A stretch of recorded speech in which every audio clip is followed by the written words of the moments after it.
everybody. Welcome to the Entrepreneurial Truth Podcast. My guest today is Fergus Matheson. And he went from running a one-man band carpentry firm to starting to listen to podcasts for his personal development, his growth. He got interested into it. And then he found a top 200 U.S. podcaster, started getting guests and ranging from top people all around the world. And so now he kind of does the same thing and gets guests for other people's shows and does all kinds of work and has a wonderful story. And I want to hear your story today. Welcome to the show, Fergus. Thanks for having me here, Jim. Thank you. Oh, you're welcome. I hope I didn't butcher that too bad. Third, fourth time's a charm, right? You know. Oh, definitely. But I'm very transparent about stuff like that, and I don't mind. I mean, I'm not perfect, and I don't mind showing that. My first question to you today is, what lit the fire for you to want to become an entrepreneur in the first place? To be an entrepreneur in the first place, I was just really, when you go through sort of carpentry and doing carpentry, you go through the ranks of starting with like an apprenticeship, then you move on to sort of being a subcontractor, solopreneur, somebody that works for other people. And then you look to like have your own van and to run your own business one day. So it's more of a development thing, and it was something that I always wanted to do. But obviously I came into sort of trouble within that. I didn't want to trade money for time, and this was more like a hobby at the time, a fun thing to do. So that was really how I lit my fire into becoming into entrepreneurship or business as it is, and really sort of almost like cracking the code of like having that sort of freedom, that sort of, instead of having time for money, to like actually be able to talk to people like yourself and be able to see much more of how I could help these people without the traditional form. Yeah, I totally understand, because at least for me, when I first kind of started out, I was just, I think I was working more than I would at a job. You know, I was just like constantly working. I had my record, I had a 21-hour day. And after that, I decided, yeah, I kind of like doing what I want to do and being my own boss and all that type of thing. But I got to find ways of leveraging my time a little bit better than I was.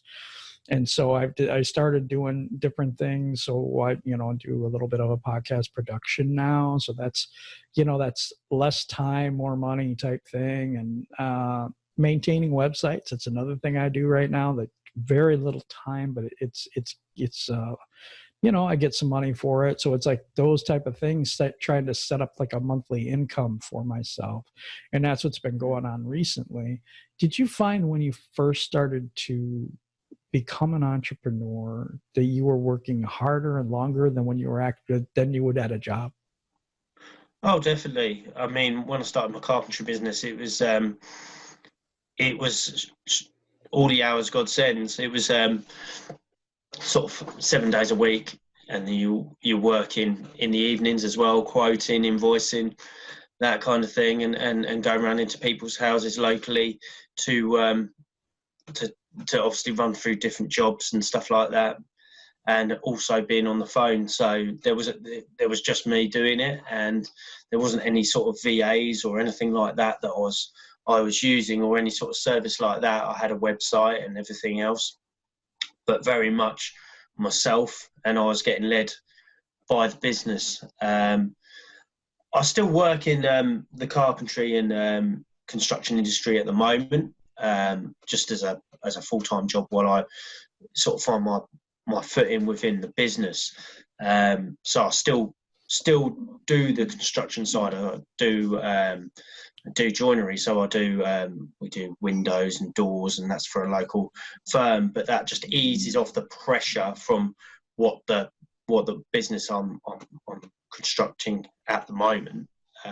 That helps me to be able to build that kind of business in the evenings and thing, which I mainly talk to US based people in the evenings because of the time difference.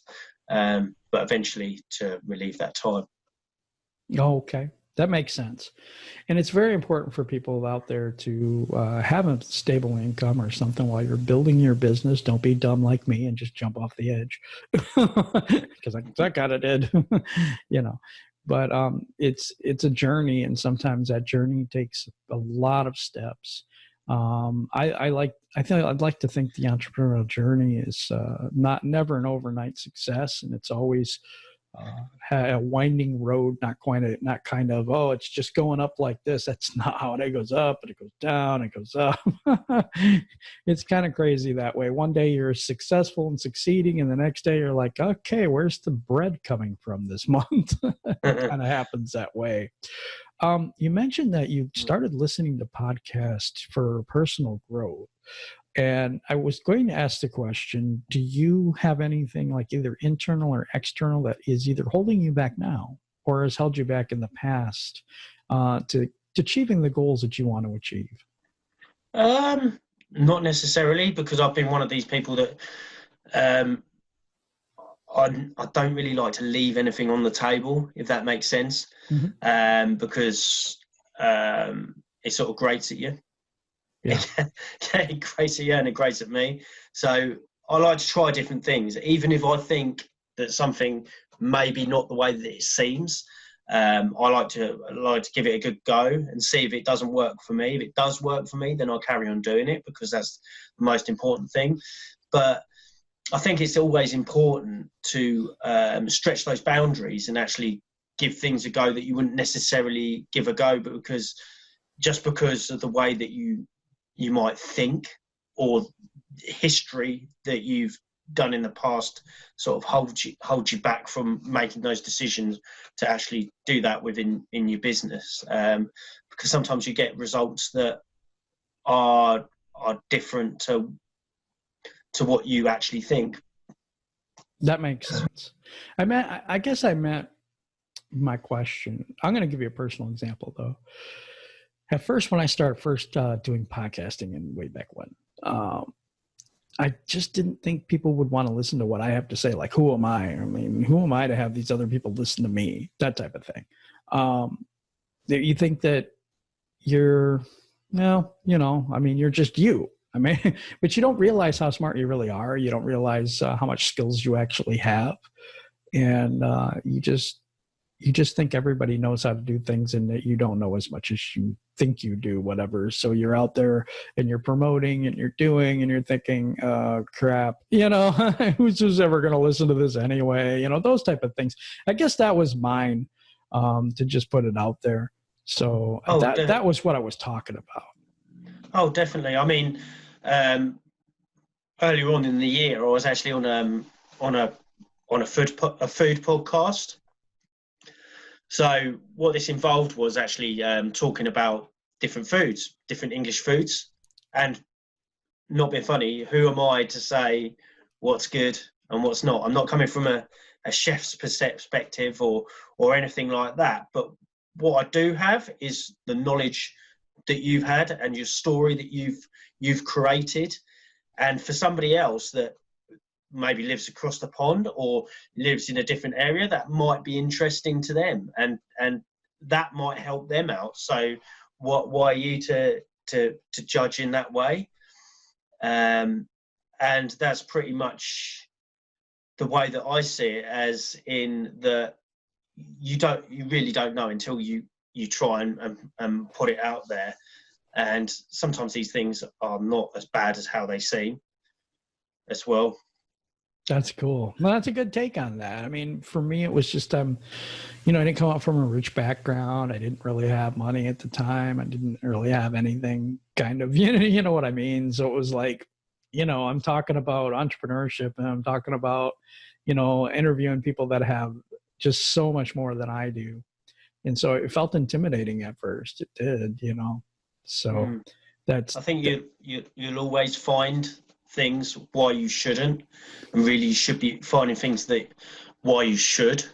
Right. You should be finding reasons why you should rather than you shouldn't, because there'll always be those reasons or those people to tell you why you shouldn't rather than you should. rather than those Mm-hmm. cheerleaders that say you should. And they might not have even had the experiences that you've had, or even been able to do the things that you've been able to do. Yeah. Like Oh, with this yeah. show. Now I'm not like that anymore. But I mean, that's what did. I was in the beginning, where now it's like if I feel uncomfortable about something, that's the right way to go. That's what I'm supposed to be doing.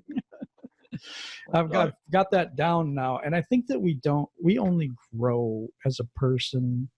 Our business kind of mirrors that. So as we grow as a person, our business grows. So every time we overcome an obstacle or we overcome something on the inside for us, then that's the better that our business goes, or that's the next level that our business goes to. That's how I feel anyway. Do you see that with the people you encounter? Oh, definitely. I mean, within things that I've done and I've encountered, I've had to step outside my comfort zone, and like things like this, like we're on Zoom right now recording for like YouTube and various different platforms, and that's something you've got to get over, that fear of seeing your own face in front of your own face and do videos and all sorts of things like that. So that's a fear that you've got to step out of in this new world that we are living in, especially with what's happening globally. What else was I going to say? I've just gone off tangent, I think. That's all right. What's That's what this question? is about. It's just a conversation. That's all it is. And we try to get into what you do and how you feel about things and, that type of thing. And that's all it is. We're just having a good conversation today. I was going to find out a little bit more about what you do currently in the business part of it. What are you doing? What are your activities right now? Right now, I do a lot of work with entrepreneurs, speakers, athletes, but really working with people that have only been on, like, say, a couple of shows. For me, I'm working with those people to line up their message, so that when they do go on shows, that they're being able to talk confidently and effectively to get their message out there. To the audience, and also to line up their sort of branding and their messaging as well, so that it all goes in one direction.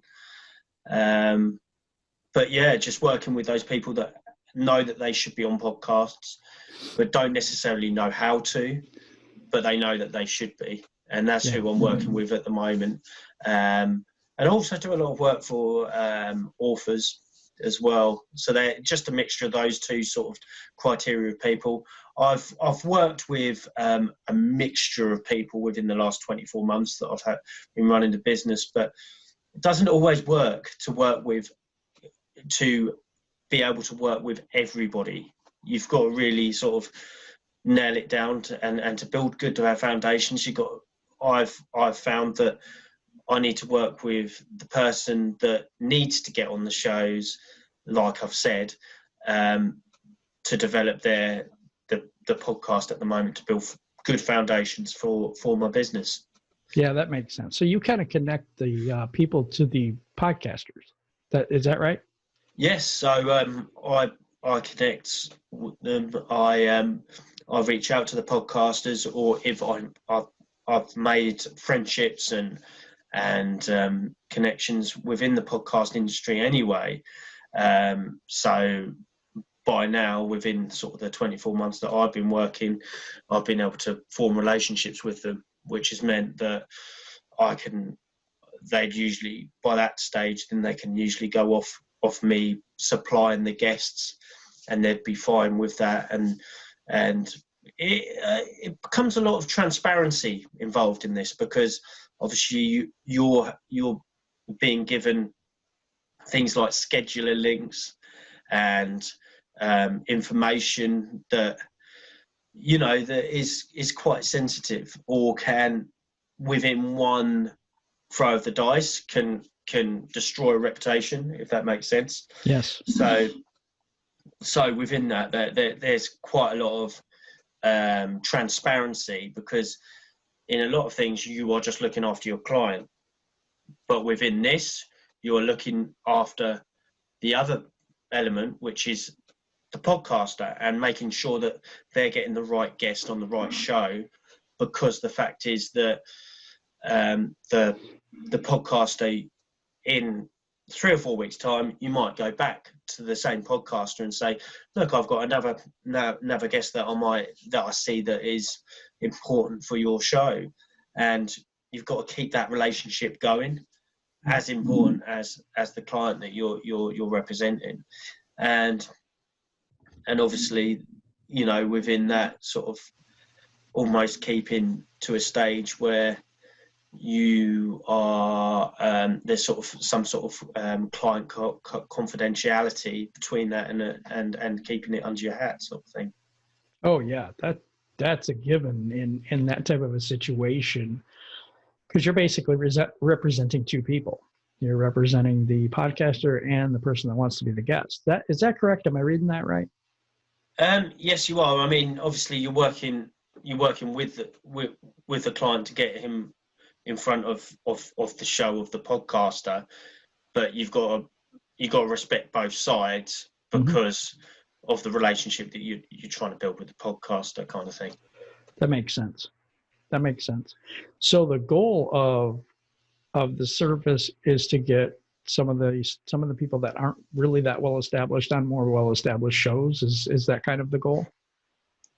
Yeah, but I mean, within that, like anything, like we just said about sort of baby steps and sort of starting off when you start as a kid, you start off by crawling, then walking, then running. It's the same thing within sort of podcast and podcast interviews. Obviously, you can't be right at the top with all the top shows just at the start. You can't be on the John Lee Dumas, the Entrepreneurs on Fire, or anything like that. When you first start out, you've got to start at where it's compatible within the area that you're looking in for what you are, and you might feel more comfortable being on a lesser known show anyway for the first couple of shows, because to get that confidence going, to understand, like, it might sound something really trivial, like using Zoom and using a mic, you know, using the mic and the audio and everything else that you're going to get yourself across. So there's just little things, little habits that you, by going on a couple of shows that are like sort of lesser shows, but in the right criteria of what you are doing, because that's the other thing that I look at as well, is because people come to me to pay me for these services, they expect to be put in with the right shows. So it's almost like you're mapping it out for them. So it's a strategic placement, so that they get the benefits and get the maximum benefits out of what you're showing them. Okay, so you get paid from the person that wants to be on the show, or the podcast person themselves, or both? The person that wants to be on the show. Okay, all right. I just wanted to be clear. Sorry about that. Right. I was like, wait, this sounds good. Okay, so have you found like an ideal client yet? Person or area you want to work in? Yeah, so authors, and you said some other things, but I was just wondering. Yeah, so really is business coaches and consultants at the moment. I mean, there's a few areas that I work in, as in business coaches and consultants, speakers, and authors at this moment in time. That haven't been, like I say, haven't been on many shows, that no podcasts are for them, and their next thing is that they want to be on a lot more shows to get themselves out there, to get their voice out there, but they don't know how. And that's how my ideal client wants to be, especially at the moment where everybody's sitting at home and needs to get some sort of exposure to be able to keep relevant, so that they can keep in front of their ideal clients. What's the benefits of being on other shows and multiple shows and stuff like that? What's the benefit for the client? what's the benefit for the client? So the benefit of the client is that they get quite a lot of exposure, because they have all the social channels that we have nowadays: LinkedIn, Facebook, YouTube, and all of that exposure that the podcaster will promote them on. As well as that, then you've got residual value of having it put on the podcasters, either on iTunes or any of the other platforms. So that's another thing that it'll be seen and will be a residual thing. And they might even use it again and again, now and again, as if the interview's been quite good, they might take it out again and use it and dust it off and put it on their social media. As well as that, sometimes they have a website, so that is placed on their website as well. So they have a footnote, and then that's always a reference point. It can be used for, as well as that, if you're a coach or somebody like that, and you know that a specific podcast is beneficial to a specific person, like a client, that you can reference them to this specific podcast.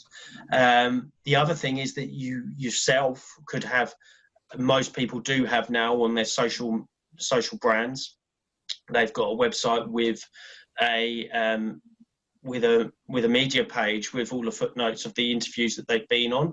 So that's another reference point of it.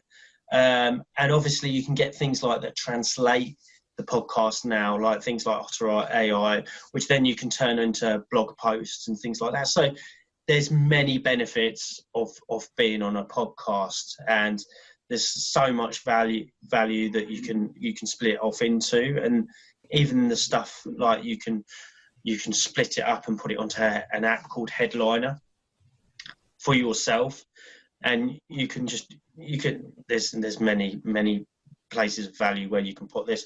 And to believe it or not, it's the biggest networking tool. I mean, me and you are speaking now, which we would have probably never have spoken if podcasting wasn't involved. And that's another networking tool, as in you'll get to meet a lot of people, and you'll meet a lot of blank faces, as in, because it's an unknown audience, you'll meet a lot of people that you don't know, and eventually these people might even drop you a line or drop you a message and say, I really appreciated you coming on to the show and giving your points. And generally with that, I sometimes, most of the time, I encourage my clients to, within their website, to have some sort of PDF that they give away as a call to action, and then they usually click on the PDF, and then that goes into their email list, the clients, so that they've got something valuable to give out. And then if they've got a book or something to promote, then they keep in contact with them. So there's various different ways. Yeah, that's a lot of benefit. And it's good to get yourself out in front of new audiences, because then sometimes that becomes a part of your audience, and then your audience grows based on how many shows you've been on and the exposure that you have. And it's just like any other marketing. If you could have the best product in the world, but if no one knows about it, it doesn't matter. Oh, definitely 100%. Like you say, like if nobody knows about it, if you're not speaking about it, then how do they know you about it? Plus, it's fun. We're interacting. We're having a lot of fun by doing it. It's not a hard thing to do. Some shows are between sort of 10 minutes to 45 minutes. You know, it's not a big amount of time to sit down in the comfort of your own home to do. And with the things that are going on right now, it's good with the social distancing rules too. Oh, definitely.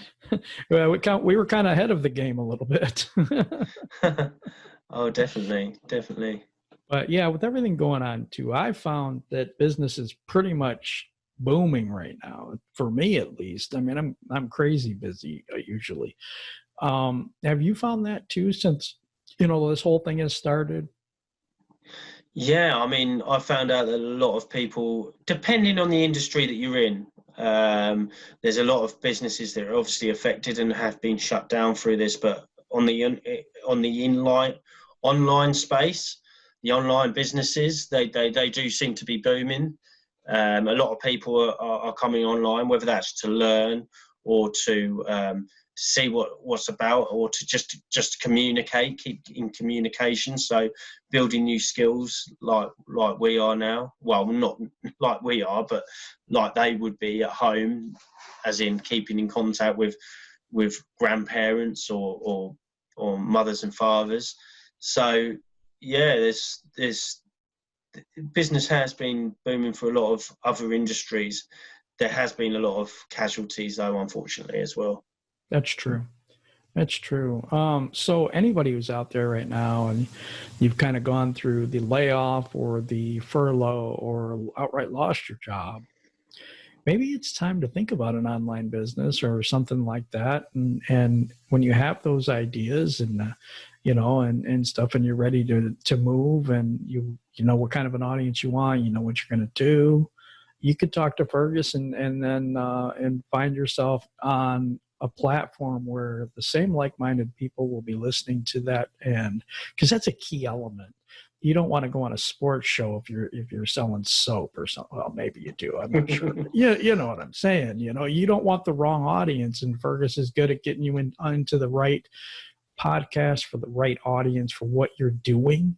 And so that's why that's such a valuable service, because you expand your audience very quickly when you can get on various podcasts and get your message out there when we're just starting out. Fergus, I wanted you to say something on that too, to where about the marrying of the podcaster to the potential guest, and how you work that, and with the areas and with the genres of the client. How do you match that up? I guess I'm trying to say.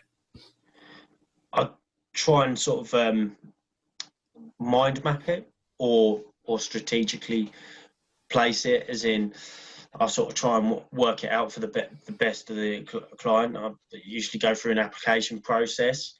Not every client is a match, and that happens. And then I put them towards other services that may be available out there that I don't necessarily do. I mean, I was at one stage going to do a sort of subscription-based service within the Podcast Genie, which I looked at and had a chatbot built and everything else, which was going to be sort of more of an email kind of tool where you email across, and you email across the guests, and you email across the shows. But I felt it devalued what I was doing and what I was bringing to the table with a one-to-one service.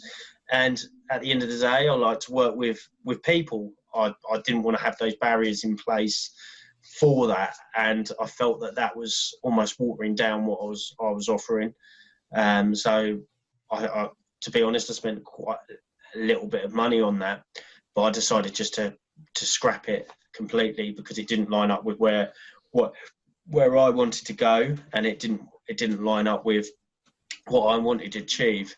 So I scrapped it completely. But yeah, with lining up the right guest for the right show is so important. And obviously, if you go onto the wrong show with the wrong message, then it doesn't do your credibility any good, and it could be harmful for you as well. Plus, as well, it's really all about the audience and the person, the end user that is obviously getting. Maybe if you're giving the knowledge, or we're just having a conversation now to get those tidbits out. It's important to get the right audience, because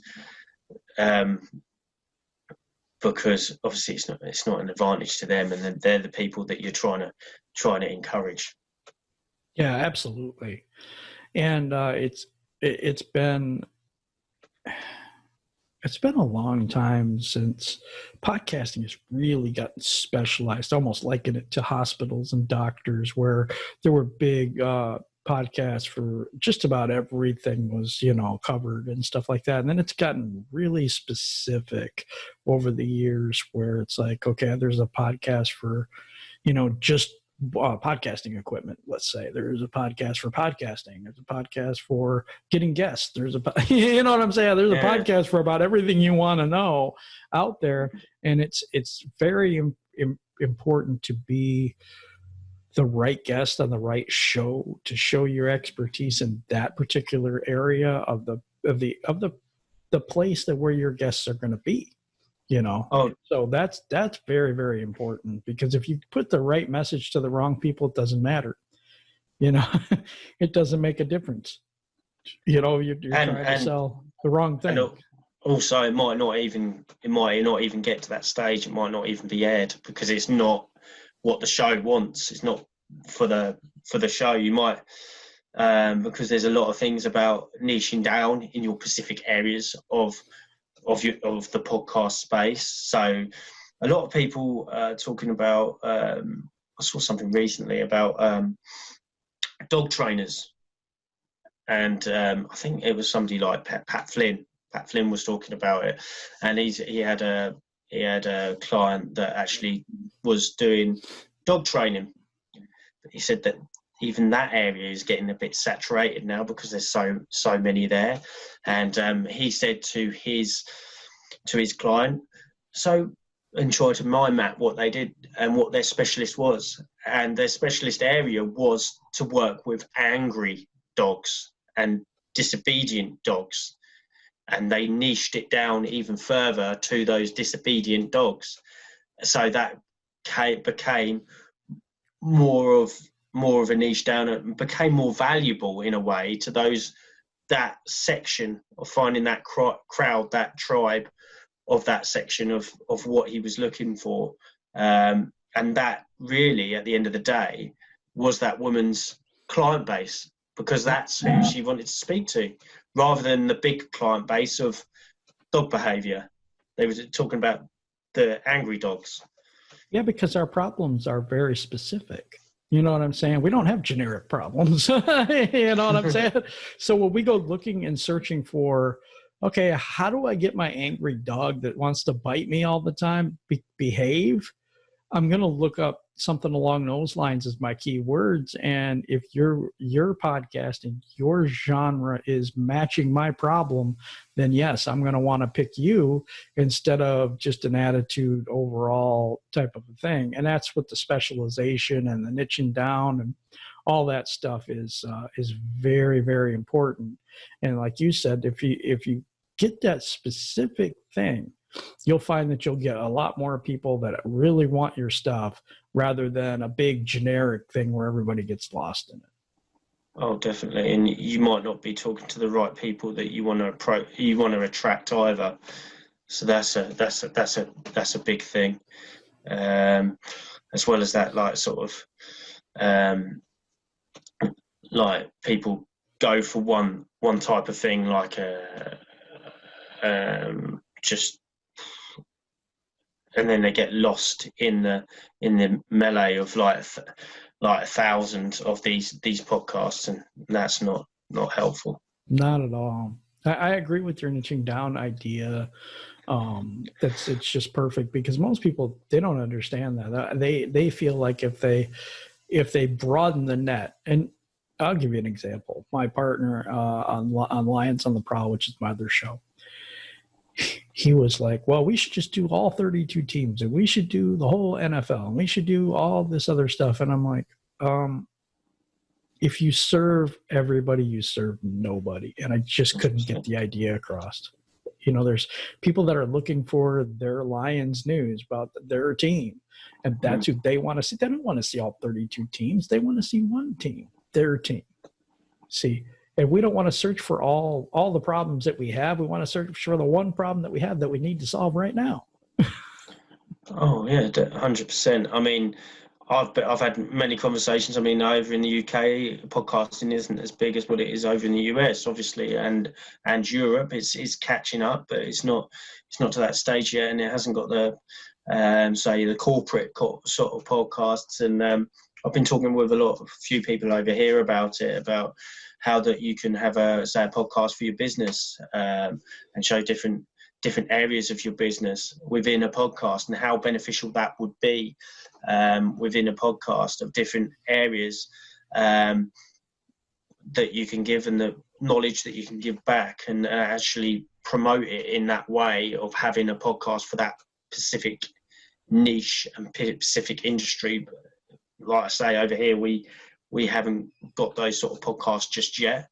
Obviously in the US that there are sort of fairly, it's a common thing. But I find that fascinating. I find that fascinating that you could like go down to your local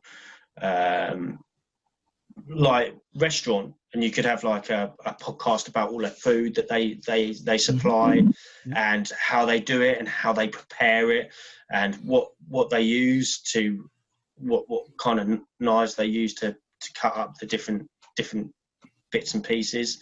I think that'd be fascinating. You see, that's going back to the story that we first talked about how somebody else's rubbish is also somebody else's treasure, and that is really where it all comes round to, is that even though you might think that what you're saying isn't relevant to somebody else, it might just start them moving in the right direction.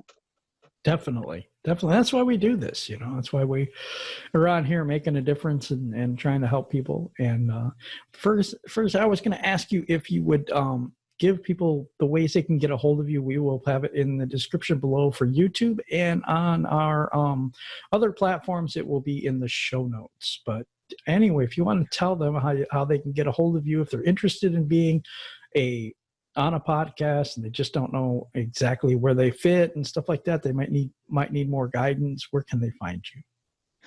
So if you just want to hop onto my website, which is podcastgenie.biz, and my information is all on there. You can contact me through my email address, which is info@podcastgenie.biz again. And also I hang about quite a lot on LinkedIn at the moment. So if you just type in Fergus Matheson, my details will come up. And you have a Facebook group, I'm pretty sure, I think. Yeah. So I have a Facebook group that we started because that was another way that I wanted to give back, and that's really built because you can't help everybody, like you say.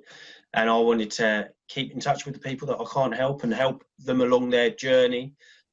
So I also have a Facebook group, which is for people that are looking to be on podcasts, to connect them as well, and connect podcast guests, podcasters and podcast guests. And also it also has like tidbits and different things on there, and we keep in communication. We use it as a sort of a community group. Yeah. I'm in that group. That's why I was saying that. Yeah. Nice, good. But yeah, we've had a good show today. I think we've delved into the world of podcasting and guests, and trying to match our message with the right podcast, which is very, very important.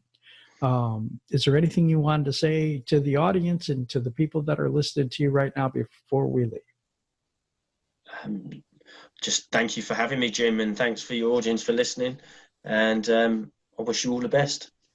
Thank you very much. It's been a good show. If you're on YouTube, hit the like button and the subscribe button and the bell to let you know when another video is coming out. If you're on the other platforms, you can follow or subscribe or whatever it is they want you to do. And after you've done all that, take a nap. That was exhausting, and I really appreciate it. Just kidding. All right. You guys have a wonderful day, and we will see you next time.